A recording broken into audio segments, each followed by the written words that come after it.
Tonight, tied in New Hampshire. Despite a decisive victory, 50% of Iowa Republicans want someone else. Iowa made this Republican primary a two-person race. Haley heads to New Hampshire one-on-one with the MAGA king. Why Trump must win to save his political and legal future. Last chance. Pro-Hamas rioters smash a White House fence, then head to a children's cancer center because of its Jewish roots. Democrats respond by trying to muzzle the Israeli military. And an emboldened Iran attacks the United States consulate in Iraq. We're rallying a global response to push back. Can Jake Sullivan at Davos save us from World War III? And Elon, we have a problem. This cold is brutal. It's draining the battery. I can't even get inside the car. Freezing temperatures sap electric vehicles, leaving drivers out in the cold and the electric revolution on ice. Welcome to the fairest show on television. We're back in D.C. and first tonight, it's not over. Last night's Iowa caucus started the Republican primary. It did not end it. The candidates still have a long way to go before crossing the finish line at the GOP convention this summer in Milwaukee. Yes, Trump won a decisive victory. And last night, he sounded not like a guy trying to win a primary, but a general election candidate. The big night is going to be in November when we take back our country, and truly, we do make our country great again. But a new poll from American Research Group shows Trump and Haley tied in New Hampshire. She's risen 11 percentage points in less than a month. And yes, Trump did win 98 of 99 counties in Iowa.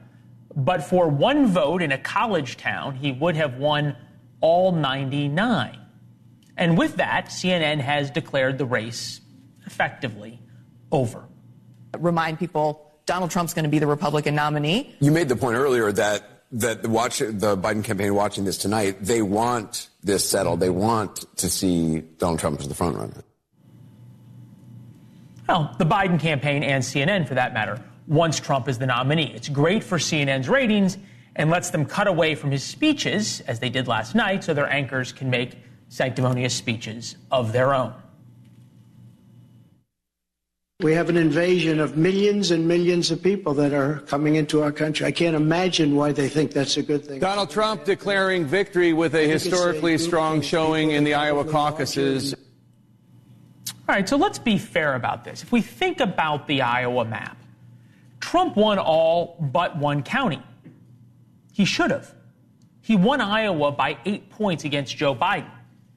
And now, only 50% of Republican voters want him to be the nominee. A great boss of mine once told me to always look at the other side of any number. Yes, he won 51% of the vote. That means half of Republicans who bothered to caucus in the middle of freezing temperatures didn't want him to be the nominee.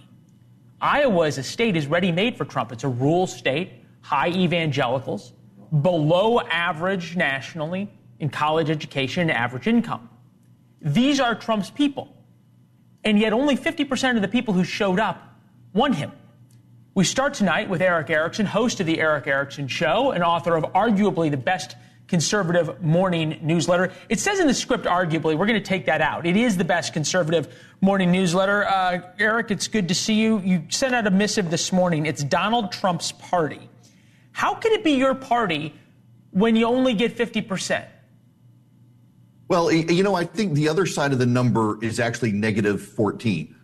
When Trump is winning in every poll, the Seltzer poll had him coming out, that's the one people paid attention to with such a dominant lead. There were a lot of people, including Trump supporters, who didn't want to brave that weather. Certainly there's an enthusiasm gap. I don't think we should be dismissive of it. And we should note that in suburban precincts where Ron DeSantis did well, the common pattern was college-educated evangelicals. So Trump still got issues in the suburbs and in college towns. But, yeah, I do think the base turned out, and it is Donald Trump's party. When you look at the polling average, the pollsters are nailing it pretty good, which means he's probably going to win New Hampshire as well. Well, you say probably. We've still got a week. Nikki Haley is now up with an ad criticizing Donald Trump. We'll get to that later. But I think about the turnout in Iowa. We've been told over and over, and by you as well, how fired up the Republican Party is, how angry people are at Joe Biden. And yet in a grassroots Republican state where people are angry, they've got this first in the nation caucus. They've spent months being courted by these candidates, more than $100 million spent, and yet 110,000 voters participated. Just under 15% of the state's 752,000 registered Republicans. How do you explain that? A couple of things. One is the inevitability factor that most people, the vocal ones, dismiss the polls. Most people think that Trump is inevitable, so why turn out in negative 14-degree temperature? Also, the complete collapse of the DeSantis never back down ground game there. He certainly defied his polling average, so clearly he had some effort there, but he was not able to mobilize the people he expected to mobilize. The older people turned out, younger people didn't. That's dissatisfaction among younger voters with the slate of candidates, not just Trump, but overall, it's the people are treating him as an incumbent, and there's never enthusiasm in an incumbent Iowa caucus.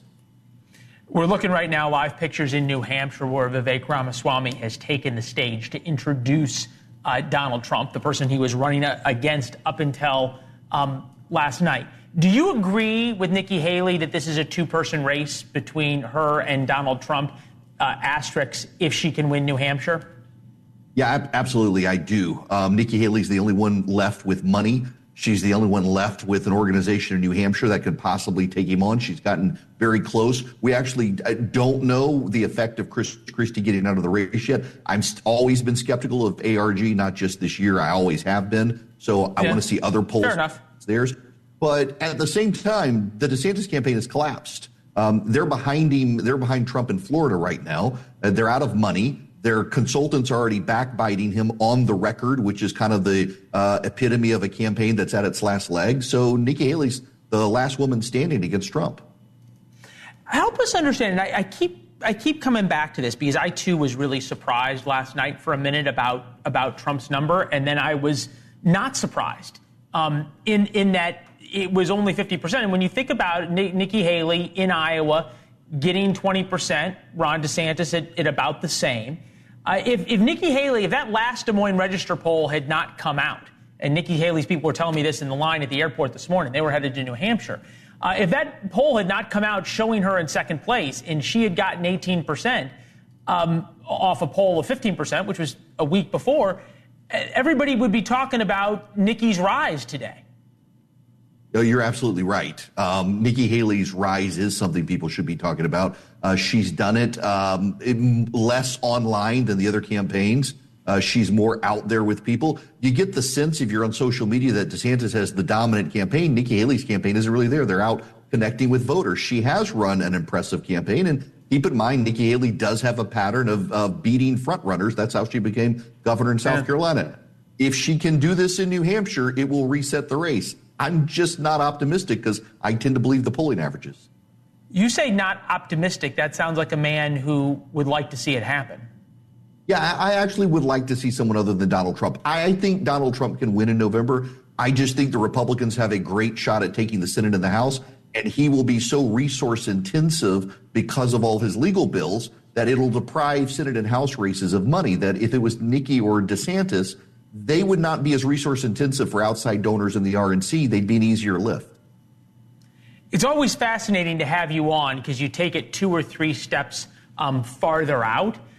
The knock on Nikki Haley, right, and we're now seeing Donald Trump's folks, Jason Miller on the record now attacking her directly, take aim.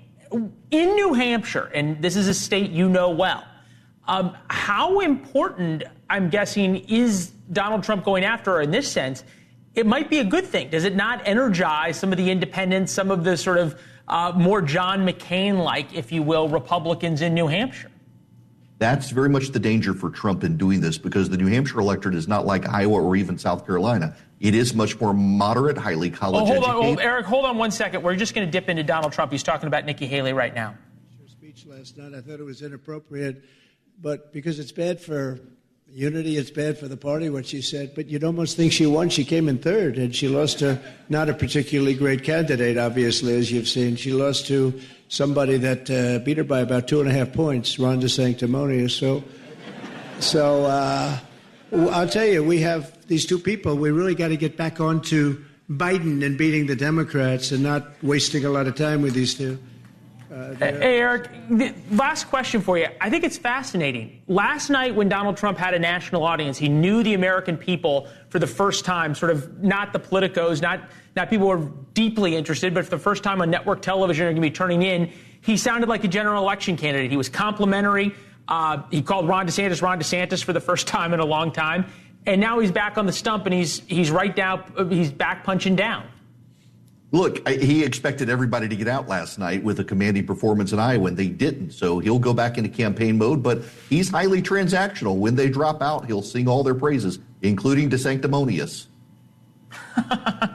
And we will wait for when that happens. Eric, it's good to see you as always. Thank you for the time. We appreciate it. Reasonable people. We put Eric Erickson among them. Can agree. Nikki Haley's last stand is in New Hampshire. She landed there about 4 a.m. this morning and then started airing this commercial. Two most disliked politicians in America, Trump and Biden. Both are consumed by chaos, negativity, and grievances of the past. The better choice for a better America? Nikki Haley. And with us now, Kelly Lako, Executive Director of Politics for the Daily Mail, Real Clear Politics White House correspondent Phil Wegman. Kelly, first to you. Is that enough of a direct attack on Donald Trump? She's literally in New Hampshire, mano a mano, excuse the phrase. I think Nikki Haley's campaign and the Ron DeSantis campaign are kind of facing a reckoning right now. Either they have to ramp it up and beat Trump in a poll, or else their campaigns are dead. So I think we're going to see, a little bit more forceful ads on both sides. We're going to see a little bit more, anger coming out of their campaigns as they hit back at Donald Trump and they try to make their own case for why voters should vote for them in New Hampshire. And Nikki Haley's campaign today, as you mentioned earlier, they're focusing on a new poll out that shows her neck and neck with Trump at 40%. And I think that's an important statistic. That's removing Chris Christie from the equation. And that's really the first poll that shows where those Chris Christie voters will be headed. And it seems as though that they may be headed to back up Nikki Haley. And if that happens, she could pull ahead in that case. Yeah, that's always been the thought, is that Chris Christie voters' second choice was Nikki Haley. I think this dynamic between Haley and DeSantis is fascinating because Haley's punching up at Donald Trump, which makes sense. That's the person to beat. DeSantis is punching down at Nikki Haley. Here he was, not in New Hampshire, but in South Carolina earlier today. Take a listen. All right, we don't have it, but he said, like Haley, look, she's been governor for 6 years. You can name major achievements under her tenure. I mean, if there are any, because she hasn't been able to do it. Phil, is he trying to almost find a way to get back in Donald Trump's good graces by staying in and playing this attack on Nikki Haley, playing the attack dog? Oh, I wouldn't take it that far. I mean, the impression that I got from the governor when I sat down with him in Iowa in December is that he really did think that he had a chance to win Iowa. Remember, they pushed all of their chips in on that state. Of course, it didn't go the way that he wanted, but the theory of the case now for DeSantis, he sort of ditched the traditional political itinerary. He's not going to New Hampshire, where he's not polling well. Instead, he's going to South Carolina, parachuting to her backyard to keep it close there. And we heard him talk to reporters on the ground there also and say that he's keeping things competitive in Nevada, where she's not competing for delegates. So this is rearguard action from DeSantis. I think the main takeaway here, whether or not he can survive past Iowa, is that this is not the race he wanted to run. He wanted it to have cleared the field. He wanted a one-on-one race with Trump. That didn't happen. And so now he's still trying to push Haley out. Kelly, look, it's no secret that Donald Trump wants more people in the race. The more people in the race, the more muddied the waters. When he goes one-on-one, and we saw this happen in 2016, then you have to compete, like you did with Ted Cruz at the end. Fair to say the Trump campaign's a lot more scared, at least as I understand it from talking to folks, of Nikki Haley than they are of Ron DeSantis. I think at this point, it's sort of the Trump campaign is focused on knocking them both out. They're getting their campaigns all over the TV networks today, yesterday at Iowa caucuses. all of Trump's main donors and supporters are saying, hey, why are Haley and DeSantis even in this race anymore? You know, they 30 points behind him in Iowa. They're polling well behind him in many of the polls in New Hampshire, South Carolina as well. And so I think his strategy right now is knock them out hard. And I think we're going to see that from his campaign moving forward. And on the flip side, Haley and DeSantis, you know, this is really their last lifeline heading into New Hampshire. And then we see if they even make it to Super Tuesday. Look, New Hampshire, like Iowa, gives you the option to register on the same day. You're able to show up and say, hey, I'm a Democrat or I'm independent. I want to either caucus or primary, in the case of New Hampshire, as a Democrat. And that happened in the county that Nikki Haley won. Big turnout, all of a sudden, of newly registered Republicans. Here is one Iowa Democrat who caucused for Haley. Take a listen. Choice between Biden losing to Trump and Nikki Haley beating Biden. I would take Nikki Haley beating Biden any day over Biden losing to Trump.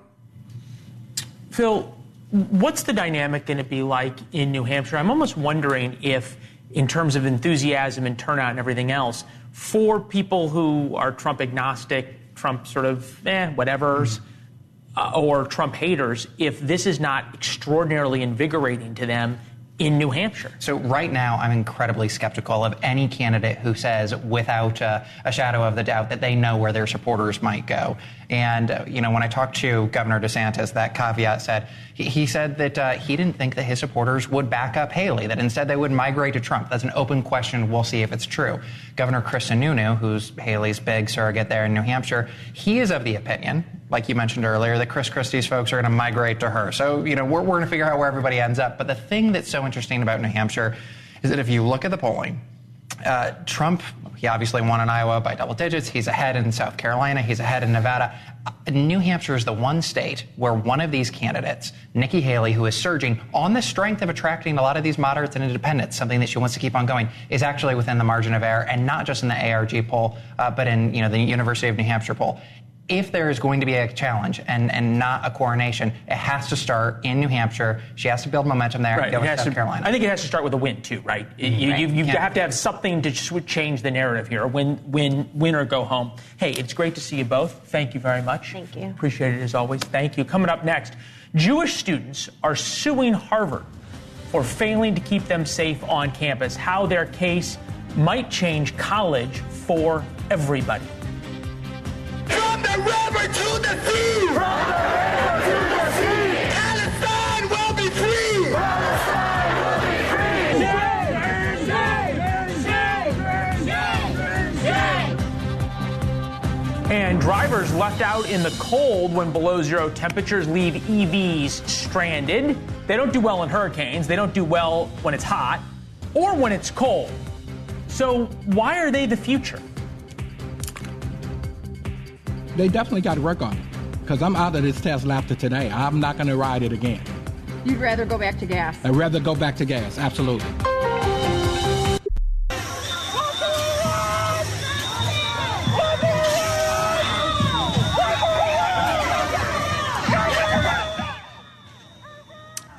Thousands of pro-Hamas rioters tried to break into the White House over the weekend. The Secret Service had to come out and reinforce the fence meant to keep them out.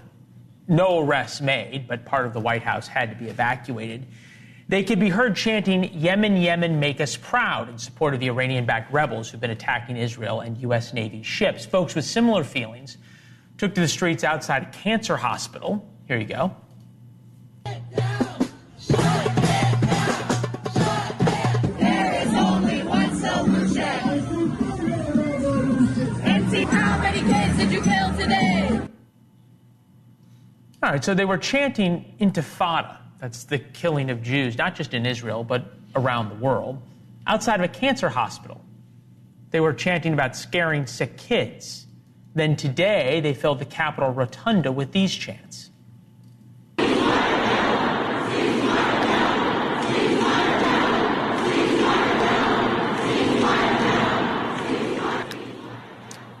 These are just, of course, the latest protests, riots in some cases.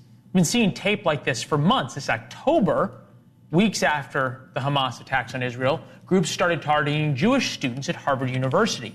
Now some of those students are suing, saying they have faced a campaign of rampant anti-Semitism on campus. Joining us now, Shabbos Kestenbaum, one of the students being represented in the lawsuit, Batya Ungar-Sargon, opinion editor at Newsweek. Shabbos, I want to start with you. Harvard's endowment is $50.8 billion. That is larger than the gross domestic product, meaning the entire economy of Jordan, Tunisia, and Libya. You think they're afraid of a lawsuit from you guys? Well, I'll put it this way. They never missed an opportunity to miss an opportunity. We gave them plenty of time to correct the record, for them to tell us what they were going to do to protect Jewish students. We know that Qatar is a large, large donor to Harvard University, and something that our lawyers and the team will be investigating. But certainly, as you mentioned, we have students who are praising and in many cases identifying with terrorists like the Houthis, like Hezbollah, like Hamas. We have asked Harvard to intercede and to protect Jewish students. They've said nothing. Look, we all get back to campus on Monday, and many of us are petrified. We do not know what campus will look like when Harvard cannot guarantee our physical safety, and that's what this lawsuit seeks to address. I like the Abba Eban quote about the Palestinians, never miss an opportunity to miss an opportunity. Batya, put this in a larger perspective for us, because it seemed as though perhaps this was sort of calming down a little bit over the holidays. Now you see what happened at the White House. There's now talk of federal workers, quote unquote, walking out over U.S. support of Israel. Where is this headed? Yeah, so there's a sort of permanent revolving door of leftist elites that permeates the universities, our political classes, and then, of course, all of the ancillary rules to our political classes. And I think that that is really the message of this walkout, is less, whether or not federal workers should be allowed to protest the government, and more, this is who President Joe Biden has staffed his entire administration with, people from these elites who are extremely anti-Israel, who are extremely woke, who have gone to elite universities like Harvard, where they picked up this nonsense from their professors. I do have to say, with all due respect to Shabbos, and I know what you're going through, I myself was personally protested for being Jewish. To me, Jewish students demanding the kind of safetiest protections of other minority students is sort of a miss here, because the problem here is not that intersectionality doesn't rank Jews high enough on the oppression scale. The problem is really that there is an oppression scale. And I personally think that it would be much more powerful for Jewish students to say, look, we don't need these kinds of protections. We actually can stay in an environment where we disagree with people. No, I guess this would be my question about whether there's a difference between being able to disagree and having protests on both sides, because that is a fundamental right in America. And I think about the video outside the White House as an example. And I don't know if we can put it side by side, but we'll put the video up beside the White House, for example. If these people had been wearing MAGA hats and being outside an abortion clinic, for example, we can imagine the number of arrests, right? This is the second time. There's a reason the anti-scale fencing is up outside the White House, because the Secret Service thought this would get violent. They had to evacuate the White House. And Chavez, I'm wondering, to Batya's point, are you asking for an end to any kind of protests about Palestinians, or are you asking for an end and protection from threats of violence? Because there is a difference. Yeah. On the contrary, I not only welcome that type of political exercise and intellectual debate, that's something that I've asked for since October 7th. I'll give you just a quick anecdote. During the aftermath of Hamas's brutal invasion and the largest massacre of Jews since the Holocaust, I reached out to those at the Harvard-Palestine Solidarity Committee saying, let's talk about our differences in a public yet respectful dialogue. And they said, we can't legitimize your narrative, and we're not going to give you a platform. So this idea that Harvard or institutions of higher learning in the United States have become these places where we can have this debate and dialogue is just not true anymore. Students do not want to engage with opinions that they don't like. We see that every single day at Harvard University. So our attitude is, okay, let's play by their own rules. If they want to implement a system of DEI and of protection and everyone needs to feel safe and protected, then you better make sure damn well that you're doing the same with Jewish students. And it's objectively the case that they haven't. And that's why we're so upset.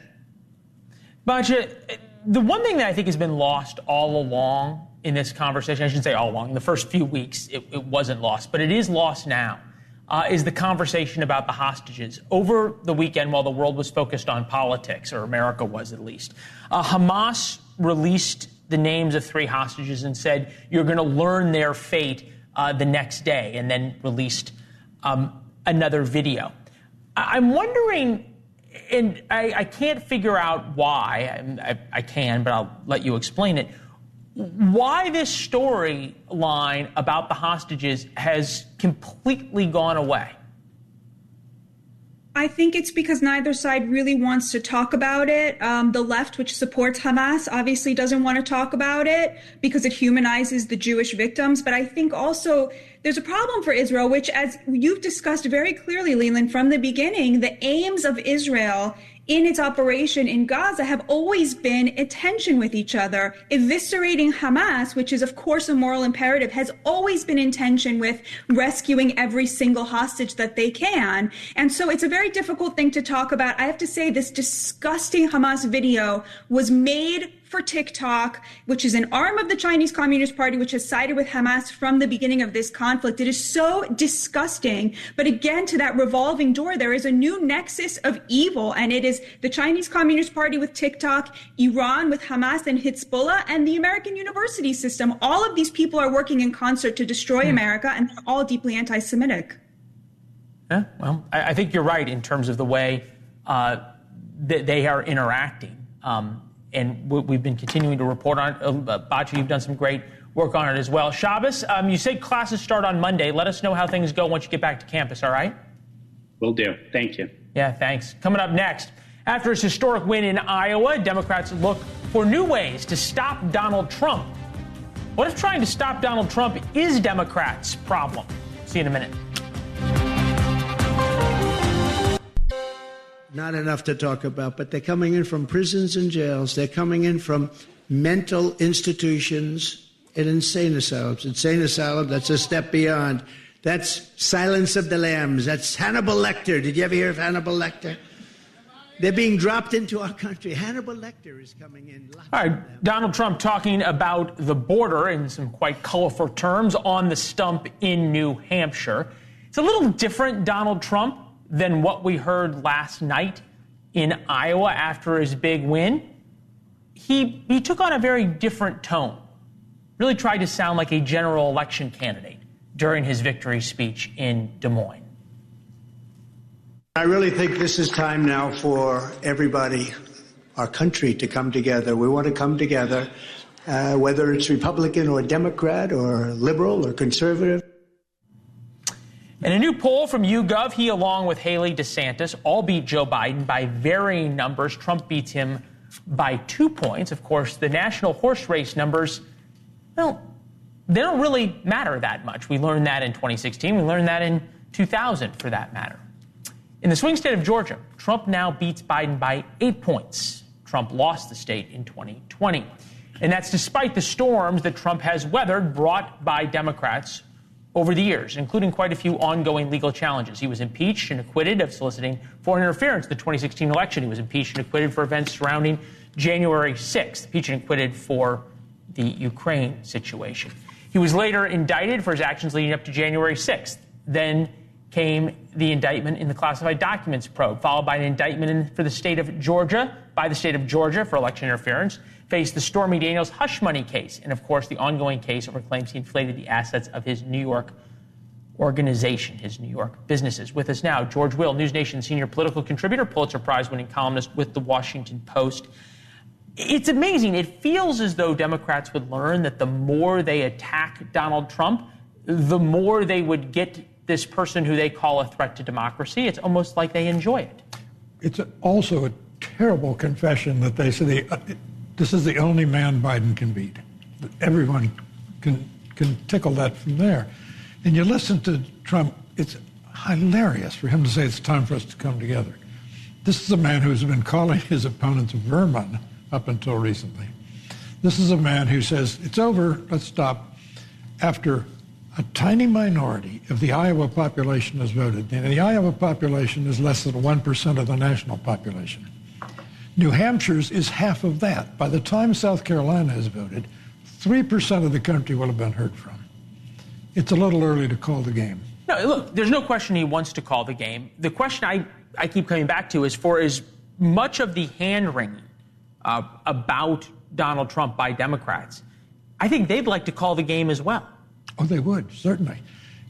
If the Biden administration and the progressive prosecutors around the country and Merrick Garland's Justice Department were trying to nominate Donald Trump, how would they behave differently?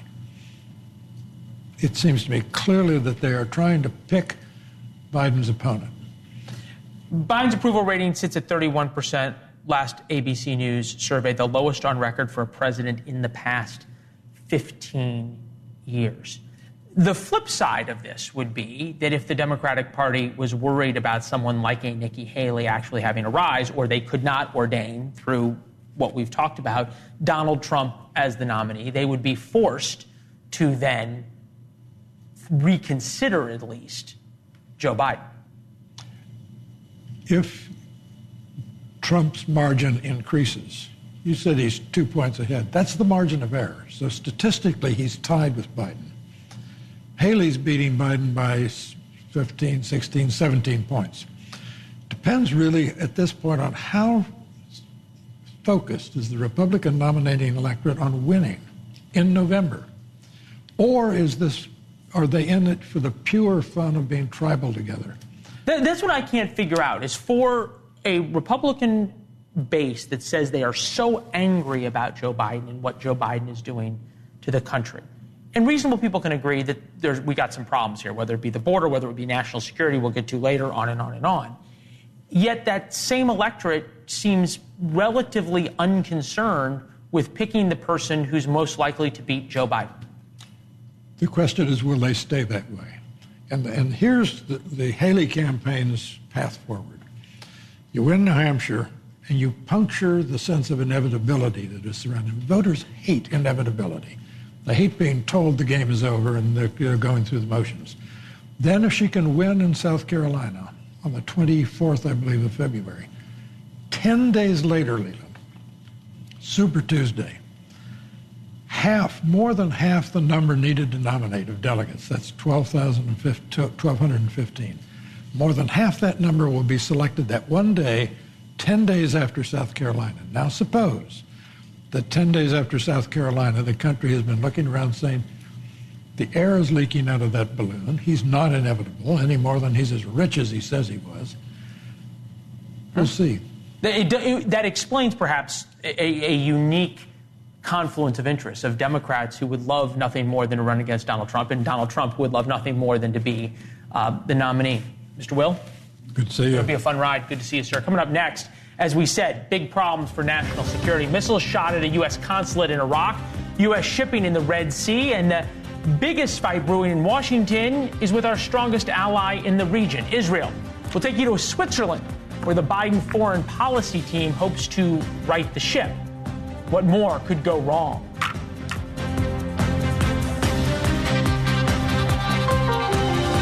Days before the October 7th attack. So let's just quickly review the past few days and what Mr. Sullivan is dealing with. The U.S. coordinated a targeted attack with the United Kingdom against the Houthi rebels. That's the Iranian-backed group in Yemen. It didn't work. Iran proceeded to attack the United States and used Houthi rebels to hit a U.S.-flagged ship. Iran keeps smuggling weapons to the Houthis. These weapons were confiscated by the United States on a ship headed from Iran to Yemen. Sadly, 2 Navy SEALs fell overboard, and despite massive search and rescue operations, the SEALs have disappeared into the Gulf of Aden. Joining us now, Representative Michael Waltz, member of the House Armed Services Committee, Foreign Affairs and Intelligence Committees, former Green Beret himself. Good to see Congressman. Thank you. Look, there's the issue of the SEALs. They went up to get on this boat. One got knocked off in the waves. The other one jumped in. Tragic situation. In a larger sense, I'm wondering why a sense of deterrence has not been established against Iran that says you don't do this stuff. And you don't take pot shots at the U.S. Navy or U.S. flagged boats or the U.S. consulate in Iraq. Well, I think the simple answer, Leland, is Iran, Tehran, the Ayatollahs believe that, we can have all the U.S. and coalition military capability we want in the region. But if they don't believe that there's the political will in this White House to use it in the way that actually makes Iran, not its proxies, but Iran itself feel pain, then they believe they can get away with it. And they are, from attacks all over our bases in Iraq and Syria to shutting down shipping lanes with a ragtag group, the Houthis, to surrounding Israel with a ring of fire, which is what the Ayatollah has repeatedly stated he's going to do, and they are doing. So they're achieving their goals right now, but it's because they don't believe we have the political will to do a thing like strike one of their field generals, Soleimani, or do what Reagan did, which was sink half the Iranian Navy after they dared to strike one of our ships. I think about what Jake Sullivan was saying at Davos, and this is sort of the idea of a greater world order, if you will. That was sort of the promise of Davos. The humiliation of Davos, man, he isn't taking over the world. He's pleading with the world to trust him. That was Walter Russell Mead today in the Wall Street Journal. I'm wondering if the only reason things like Davos are possible is with a strong United States, and if Jake Sullivan is not sort of propagating a world based on Davos with the United States there rather than Davos because the United States allows it to exist. Yeah, I mean, the simple fact is that Davos, the world order, Bretton Woods, dollar is the reserve currency, the liberal, little L liberal world order that has propagated global prosperity since World War II, the fact has been underwritten by American economic, military, and diplomatic strength. And when both our allies and adversaries believe that's on the decline, and in behind closed doors, the group around Biden is talking about managing that decline, then I think it's it should be no surprise to anyone why authoritarianism sees opportunity right now and why it's on the march. And seizing the opportunity. Congressman, it's good to see you as always. Thank you, sir. We appreciate the perspective. A lot more on this tomorrow in War Notes. Gives you a free look at the show every day at 4 p.m. We'll also have a lot more on our coverage in New Hampshire. Warnotes.com. Subscribe for free to get a look at our thoughts on the most important stories of the day. Next, the back to the office movement has hit a snag. Workers just can't get along with each other. It's gotten so bad, some employers are bringing in etiquette and relationship experts. We'll bring in one of our own when we come back.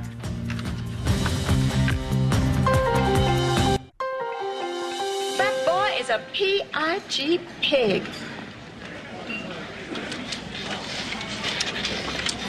See if you can guess what I am now.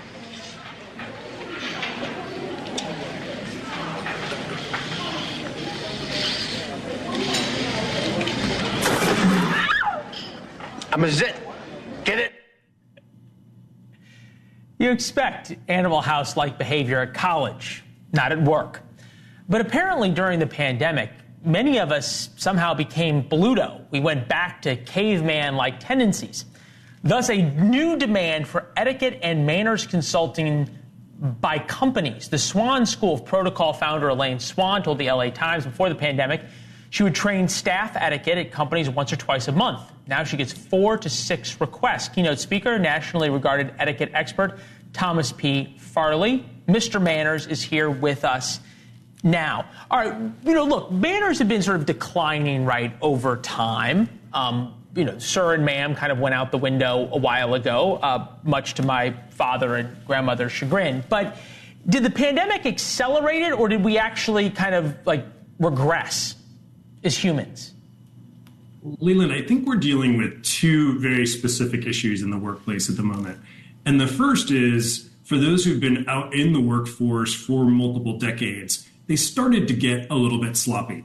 So the way they dress, the way they carry themselves, the idea of showing up disappeared even as a concept. You were suddenly on Zoom and maybe you didn't even turn on your camera, let alone put on your workaday clothing.